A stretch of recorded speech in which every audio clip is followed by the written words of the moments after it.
Welcome to Little Crazy, a video about our little Birchwood 22 or Birchwood Interceptor Junior from 1973. This is the full restoration program. For those of you that have seen many of my videos, you'll notice that I've been absent for quite a good time since probably about halfway through December. I've had loads of things going on. Lost 2 stone in the meantime, but now I hopefully can get back on to doing more on the boat. So I'll get some videos back up. I think I've got enough to put a couple of 3 videos up there for you now, so we'll do that now, and then hopefully going forward I'll get some more up for you. Mainly working out on the deck area at the moment, doing the ceiling and the surrounds, so we can get ready for putting the canopy on and getting this tarpaulin off the top of the boat. Okay, so let's get on with that. Right, I'm just popping these slide rails up on the sides to take the canopy bar. Wasn't going to work out here just at the moment, but I've been propping the canopy up with this bar, and as there's no fixing on it, with this wind it's just blowing it straight over, and then when it does rain it allows any water to flow in. So I'm putting the canopy rails up, and then I'll be able to put a tie between the arch and the back rail, and that will keep the bar in place. But I need to do that now, otherwise it's just going to keep getting worse.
Okay, so that's the side rails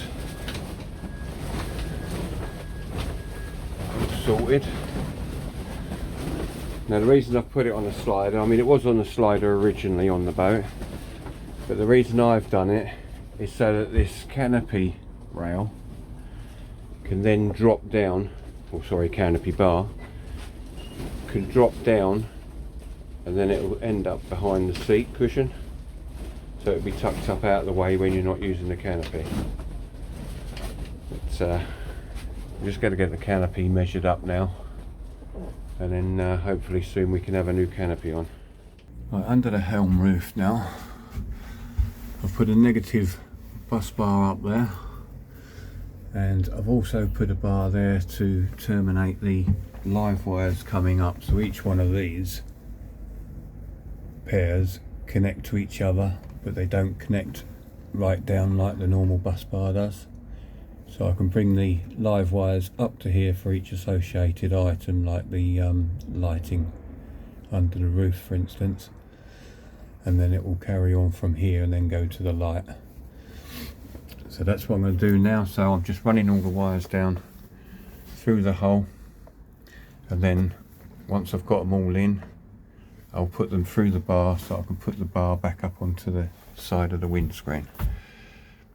So before going any further now, what I'm going to do is put this spot up onto the roof. This is probably one of the most common types of spotlight you get these days. These are made by Jabsco.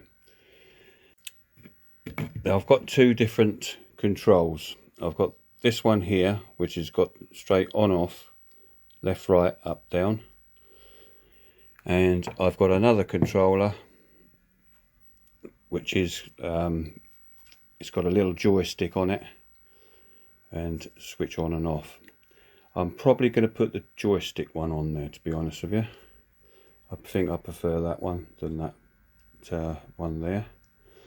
But I need to get this on and run the wire around onto the roof before I do anything else, I think. So I'll do that now. I probably won't video that because if I did, I'd have to take the tarpaulin off.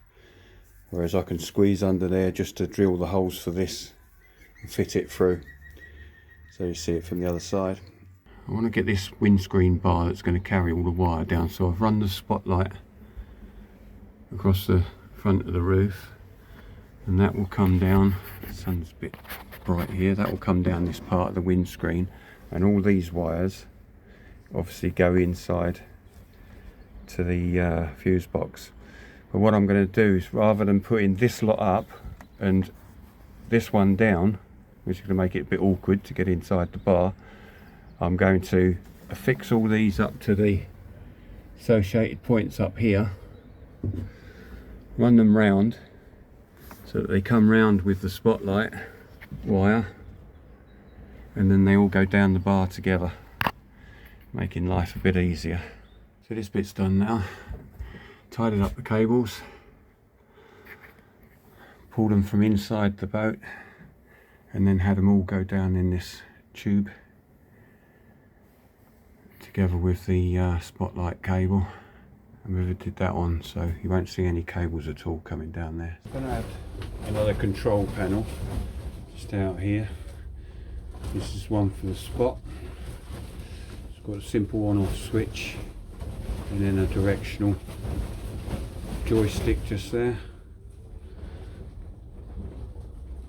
I'm going to do it with two holes. I've already marked it out on there.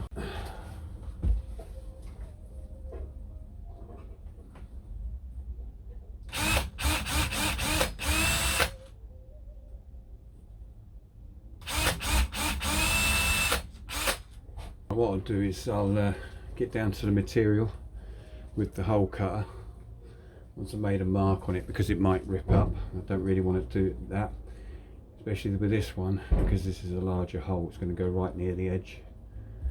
So what I'll do is get down to it and then I'll cut it round.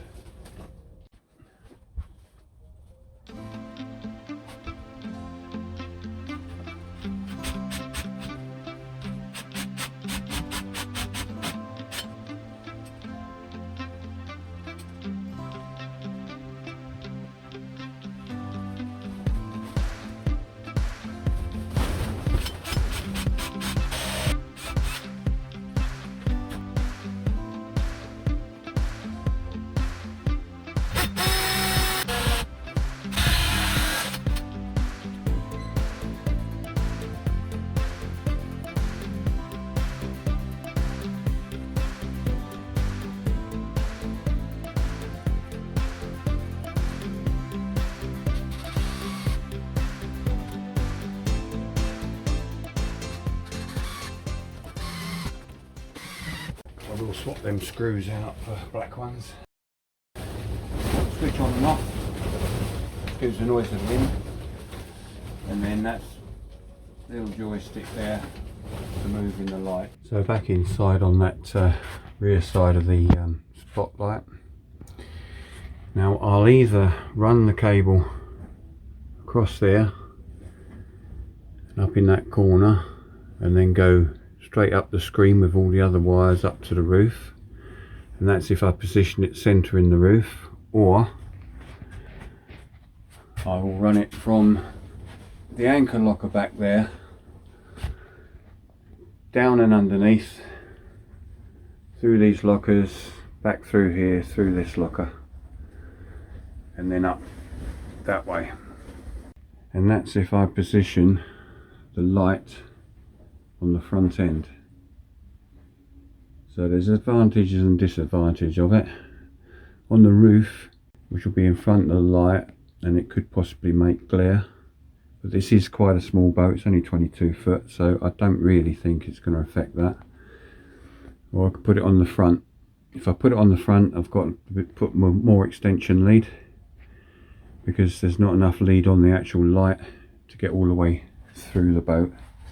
And then up there, if I put it on the roof, it will be simpler.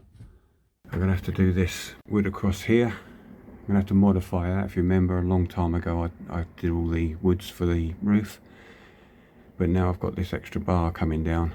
I'm going to have to cut them down in size, and this one's got a fairly large blanking plate going in there in wood before the main one with the vinyl goes on. So that's what I'll look at next. Well, that's the first of what I think will be 3, maybe 4 videos on the cockpit roof and the ceiling. So once I've gone through these, you'll be able to see the finished job from start to finish. But I hope you enjoyed what you're seeing so far. Hope you come back in again. Thanks for calling in, and I'll see you on the next one. Bye bye for now.